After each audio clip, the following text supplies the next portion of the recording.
Hello, everyone. Welcome back to Innergrowth, the podcast. I'm your host, Carolina Salazar, and I hope you're having an amazing day, an amazing week. And if you're not having a great day, that's okay too. I just hope you remember to choose one small thing to do for yourself, to take care of your mind, to take care of your body, and to tune into your emotions. And I'm feeling super good today. I'm super excited to be recording, and I want to do a little bit of a life update first because I feel like there's been so many exciting things going on in my life. It's also the start of a new month, so happy May. I hope you guys are excited for the month ahead. A couple of days ago, I think it was last Thursday, I was cooking at home with one of my best friends, and we were just like in the flow. We made this really yummy ground turkey with butter and sage and chickpea pasta with tomato sauce and parm and this kind of crunchy spring salad. And we were having this dinner together and just catching up and talking.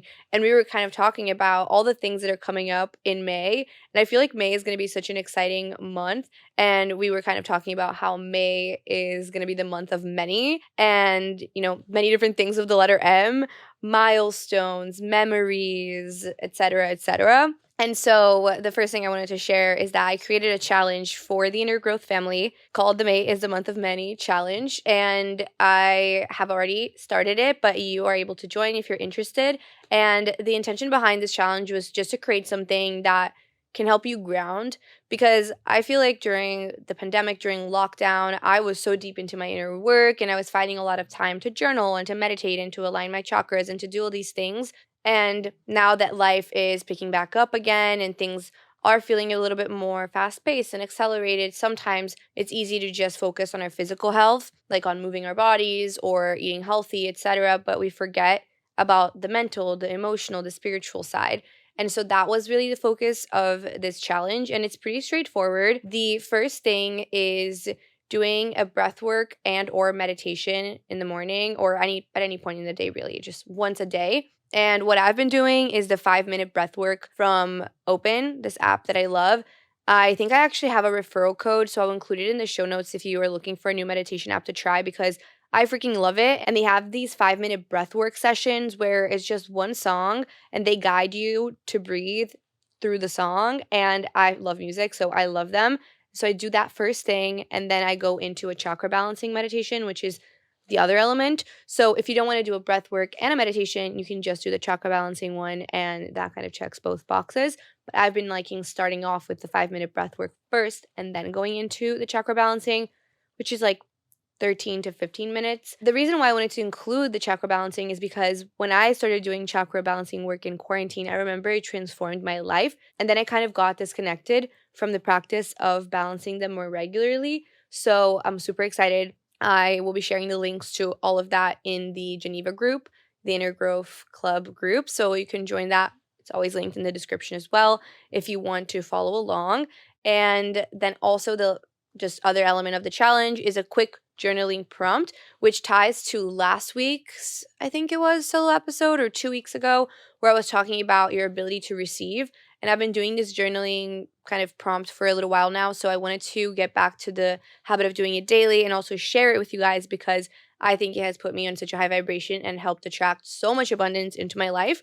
And it's pretty simple. You just write a list of affirmations for half of a page, and then the other half of the page, you write a list of gratitudes.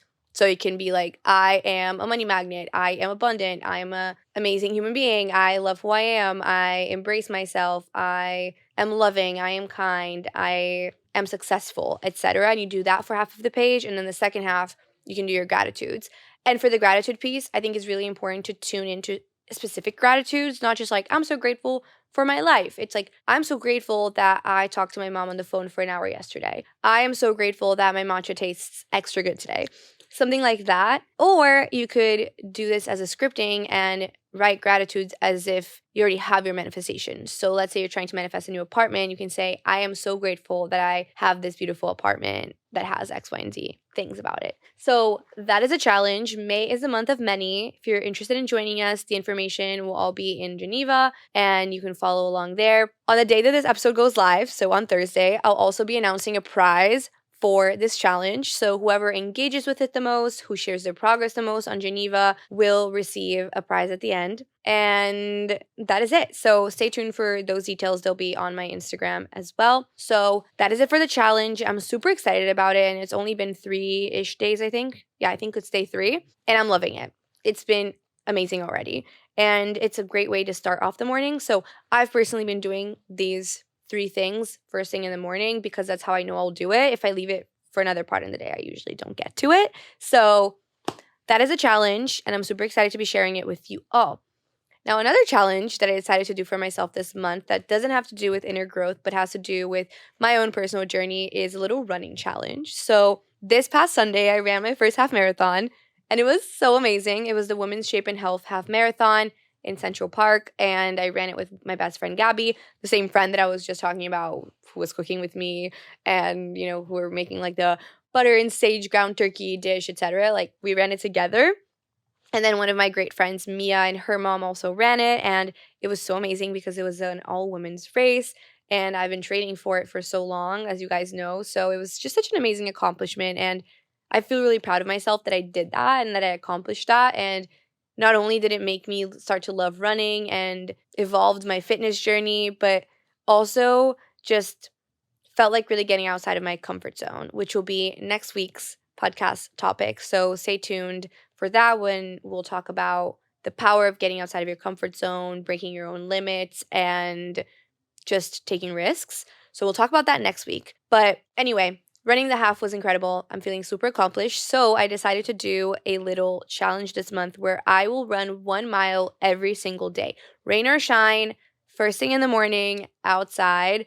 I mean, I think I'll also give myself grace if I want to run it in the treadmill. But as I said, this month has a lot coming up.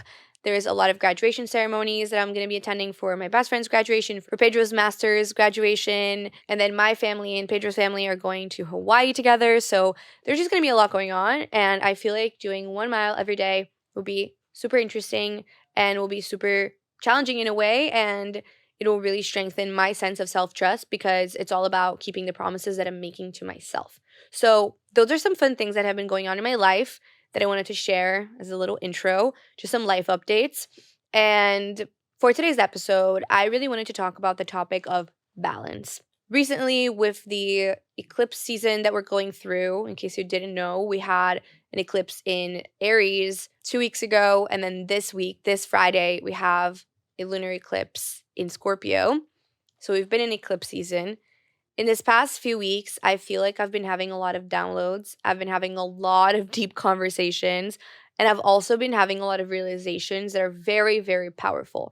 And for me, one of the biggest realizations that I've had in the last 2 weeks is the fact that in my personal journey, in my own inner growth journey, what I have been learning and what I have felt the most proud of myself for growing from is finding balance. And I think there's a lot of talk about balance on social media, which makes it extra important to dive into and to break it down. So, with all of that said, that's today's topic. Let's jump right into it and let's get growing.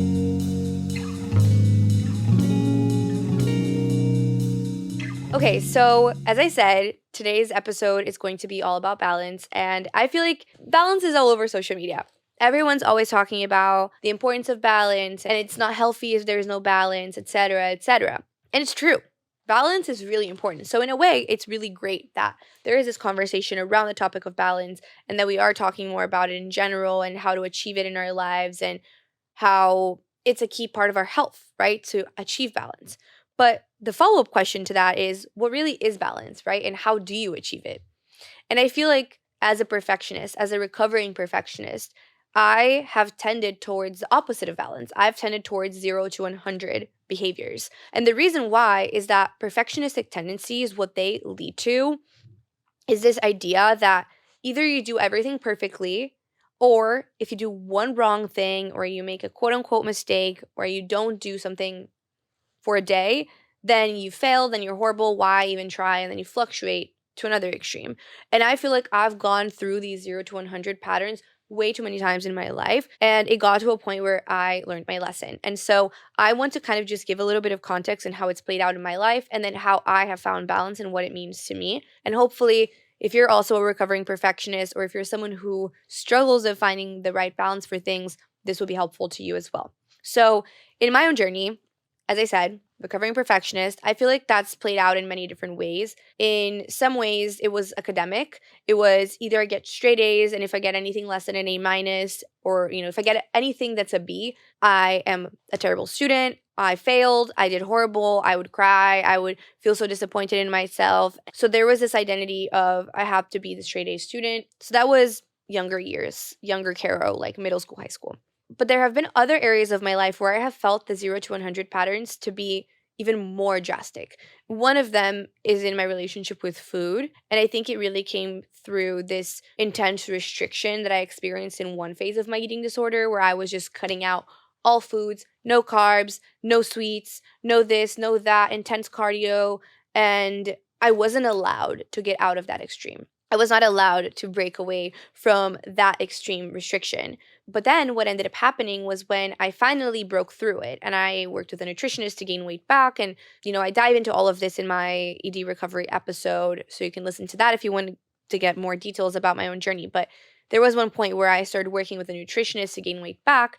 And a little bit after that, I almost fluctuated to the opposite extreme, where I was smoking a little bit more weed and then overeating at night and then feeling really guilty and really shameful the next day and then trying to overcompensate with exercise. So there was this other extreme where I don't really give a fuck type of energy.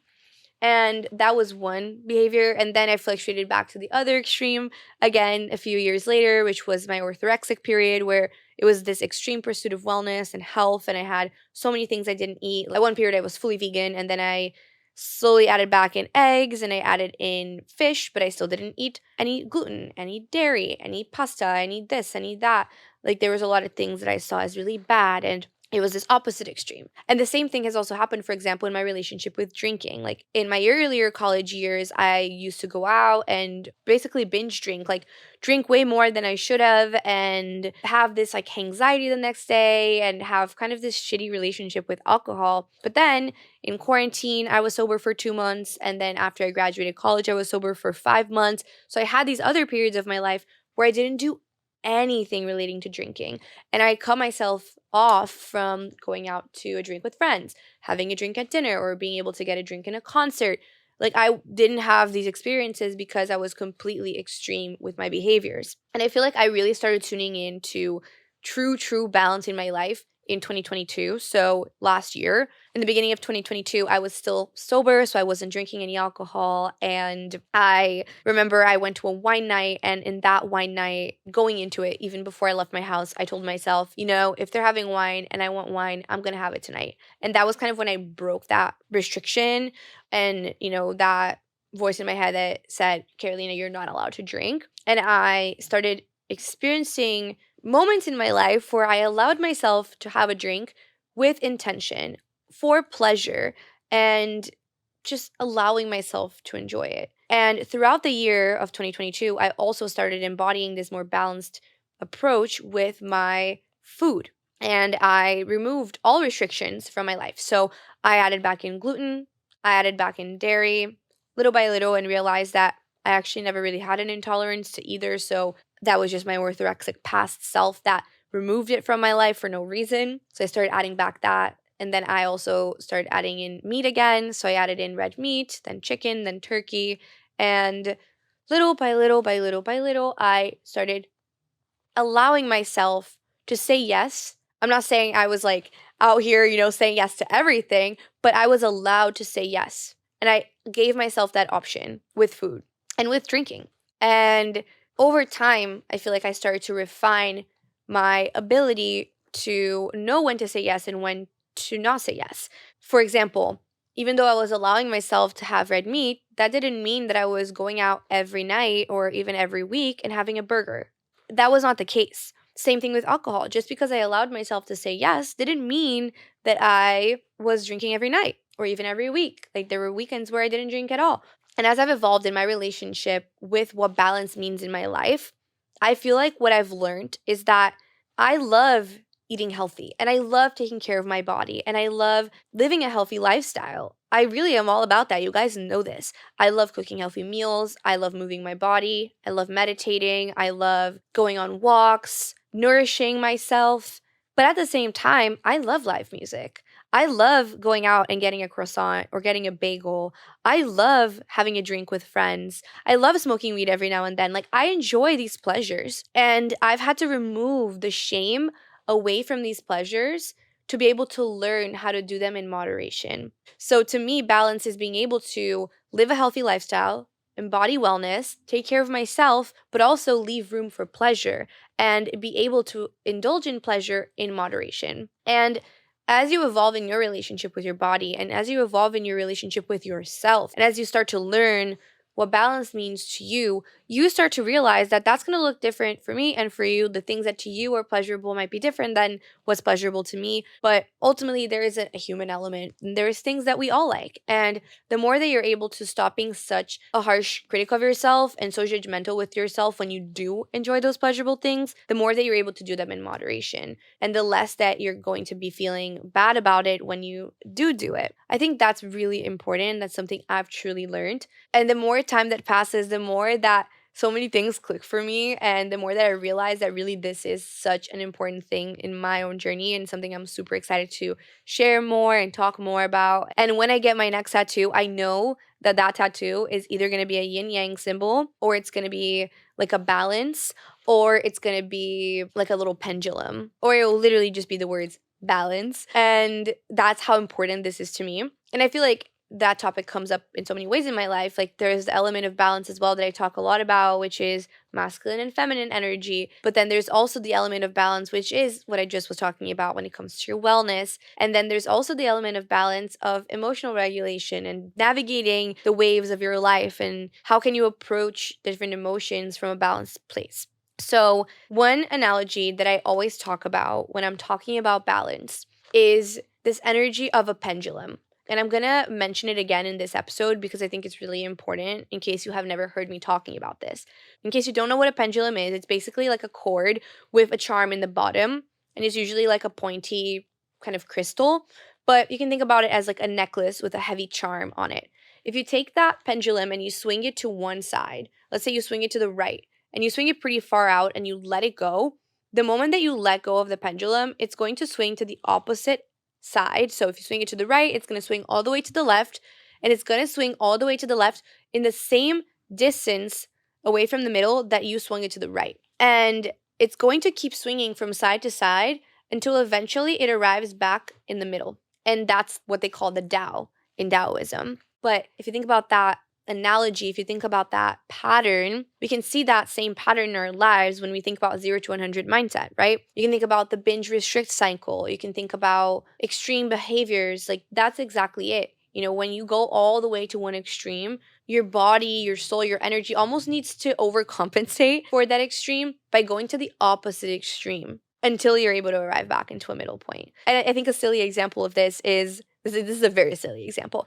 Think about when you are like hyperfixated on a certain breakfast food and you're eating that food every day. Let's say it's oatmeal and you're having oatmeal every day without fail. Every day you're having oatmeal and that's an extreme, right? Eventually you're going to get sick of oatmeal. And what are you probably going to do? You're probably not going to eat oatmeal for a while. And then eventually you're going to rediscover, I forgot that I love oats. And then you're going to have oats again and you're going to realize, wow, this was really good. But maybe it's not something I want to eat every single day. And that's a way, way, way healthier and better approach. I mean, this is just a silly example. As I said, like I will have my little hyperfixation breakfast. Like sometimes it's yogurt bowls or sometimes it's like my matcha and the way I'm making it. But I really feel like adding diversity into my life has really helped with that. And being okay with doing different things and not being so rigid in your ways is also really important to finding balance. I was also talking about this in another context with someone else recently. And the example is relating to running. Let's say you love to run and you want to be able to run all throughout your menstrual cycle. Maybe not like on the day of your period that you first get it, like day 1 of your cycle, but let's say you want to run most of your cycle. What does running cost to your body and why is it demonized? Well, running is a high intensity type of workout that requires a lot of physical stamina and endurance. And so it does put a physical stress on your body, especially when you're doing it for a long period of time or for a lot of days of the week, every week. So what are other things that can also cause stress on your life or on your body or on your mind? Maybe you put a lot of pressure on yourself, or you don't sleep enough, or you over caffeinate every day, or you don't drink enough water, or you don't eat enough. All of those other things can also be stressors. If you're over caffeinating, not drinking enough water, not eating enough, not sleeping enough, and you're running every day, like that is so stressful on your body. And that's an overload of stress. So I wouldn't recommend that. But if you're running, but then you're remembering to drink enough water and you're maybe sticking to one caffeinated drink a day and you have 7 to 8 hours of sleep every night, you are counterbalancing that physical stress with other things that are nourishing to your body and that help you prevent a stress overload.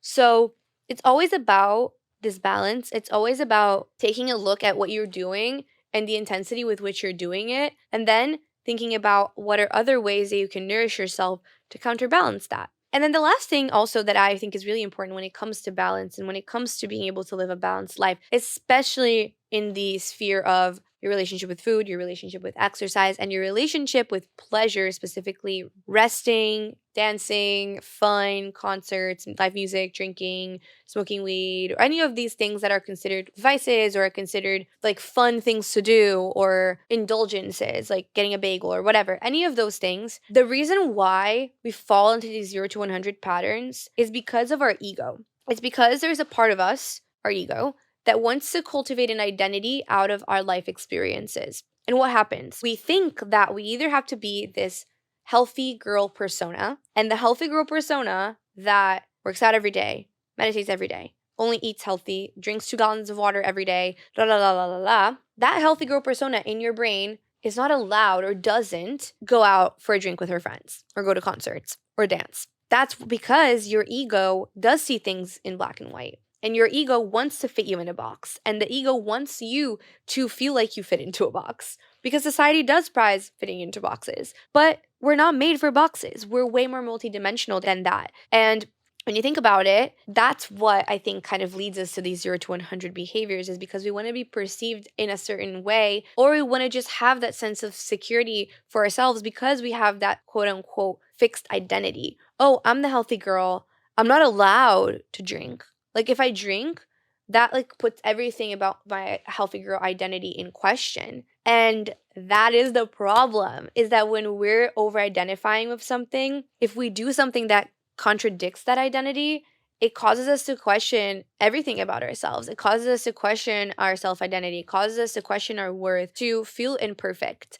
And the moment that you realize that you're not meant for a box and you don't have to be this, formula, and you don't have to fit into a certain identity or a certain persona, the moment you realize you don't have to do that, you free yourself and you help yourself find the shades of gray, and you help yourself embrace the multidimensionality element of who you are, and you help yourself find balance. I hope I'm making sense with all of this, but this I think is so key and it's not talked about enough in the context of balance. And I'm saying this from personal experience, you guys. Like I sometimes really struggle with this because while I, as I said, love eating healthy, love meditating, love running, working out, lifting weights, sleeping, having glowy skin, drinking my water, drinking my matcha, I love that. And that's a big part of who I am. But I'm also like, I'm that girl that's gonna go to a concert and just be like jumping up and down and having the time of her life. I love dancing. I love live music. I love having a good time. I love hosting people. And sometimes I like staying up later because I'm having the most amazing conversation with someone, or I'm out and having so much fun and I'm living my life. And in my brain, this ego, this part of myself that's so judgmental and that is overfixated on identification, causes me to question myself and causes me to feel imposter syndrome. And this used to be really hard for me a few years ago. I think now I've come to a place where I accept both of these elements of who I am and I embrace being both. But for so long in my life, it would trigger this inner voice that would cause me to judge myself and to ask myself, like, who do you think you are to be talking about health if you go out to concerts and have a drink with your friends? And that's the problem. That's the problem. It's the inner critic. It's that inner judgment. And the moment that I realized that, and the more that I've started to deepen my awareness of that inner judgment, of that inner critic, of that ego, of that tendency of mine to try to be black and white, to try to fit into a certain box, the more aware I become of that, the more that I can break free from it, the more that I can spot it. Whoa, look, my ego is getting activated right now. My ego is freaking out a little bit. And then you take your power back and you are able to tell yourself, I can be both. And to be both in a healthy way, it's all about moderation, right? It's about the balance that works for you. So I've had to figure out, what is my tolerance? What is my limit? What do I want to feel like? What makes me feel my best?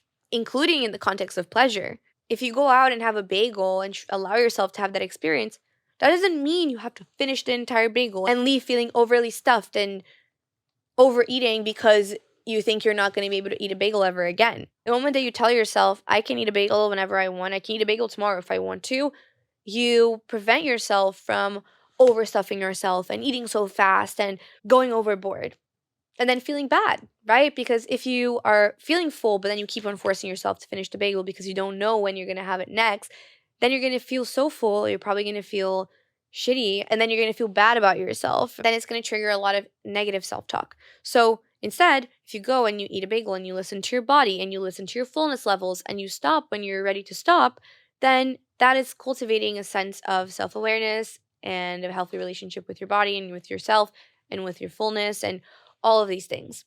So that is what I wanted to share today on this little solo episode. As you guys can tell, I'm very passionate about the topic of balance, and I definitely want to keep evolving in this conversation, and I'm happy to do more episodes about it. I feel like it's such an important topic, and I think it's also something that a lot of you guys are probably working on as well. And so I just wanted to quickly summarize what we talked about today and leave you with some tangible takeaways. First thing is that as I have evolved in my relationship with balance, I have realized that the root cause for my struggles is my perfectionism. So working on my perfectionism and working on releasing the notion that I have to be perfect and that I have to be a certain way to receive love, the more I've released that, the more I've allowed myself to live in balance. Second thing, to me, balance, what it truly means is doing things that you know are good for you and living out a healthy lifestyle, but at the same time, leaving room for pleasure and finding the right moderation for those pleasurable activities. The third thing that I talked about was that analogy of a pendulum, right? Realizing that when you go to an extreme, the natural tendency energetically is for you to go to the other extreme to counterbalance it until you're able to arrive to the middle. And even though the middle, the Tao, is that like quote unquote balance point, to me, balance isn't staying stuck in the middle. It's learning how to navigate to either side, to the right or to the left, in smaller increments, in more moderation. And then the last thing is that a huge reason why we fall to extremes and why we struggle with finding balance is because our ego likes to identify with different personas. And sometimes different activities that you do might make you feel like you're contradicting the identity that you have of who you're supposed to be in your brain. And so the more that you release this idea that you have to be only one way, that you embrace being multidimensional, that you embrace all the sides of you, and that you realize that one thing doesn't negate the other, right? Me going out to a concert doesn't mean that I'm not healthy, doesn't mean that I don't prioritize my nourishment, my nutrition, my hydration, my movement. It doesn't discount that. You can embrace this and mindset. You can be both. And you have to give yourself permission to do that. So with that said, I hope that you enjoyed this episode. Remember to join our May is a Month of Many challenge if you are looking for some extra oomph of self-love this month. And if you want to tap into this energy of many, of abundance, and really reconnect with yourself, especially spiritually and emotionally, and really strengthening that sense of self-love through journaling. It's really simple. Takes like 20 minutes of your day, maybe 25. You can join our Geneva group to share your wins. And remember, I'll be sharing a prize announcement on the Geneva group. So stay tuned for that today. And remember to water yourself. Remember to pour into yourself. Show yourself a lot of love. Show yourself a lot of compassion because you deserve it. You're whole. You're complete. You're amazing. I'm so proud of you. And I love you guys so much. If this episode resonated with you or if you think it would help someone who you know who's also on a journey to balance, send it to them or share it on your story and tag us at innergrowth.co. And if you are feeling kindness in your heart today and you feel like this podcast has earned it, I would love if you gave it a 5 stars on Spotify or Apple and left a review on Apple if you feel called to. So I'll see you guys next week. Hope you have an amazing day and we'll chat soon. Mwah. Bye.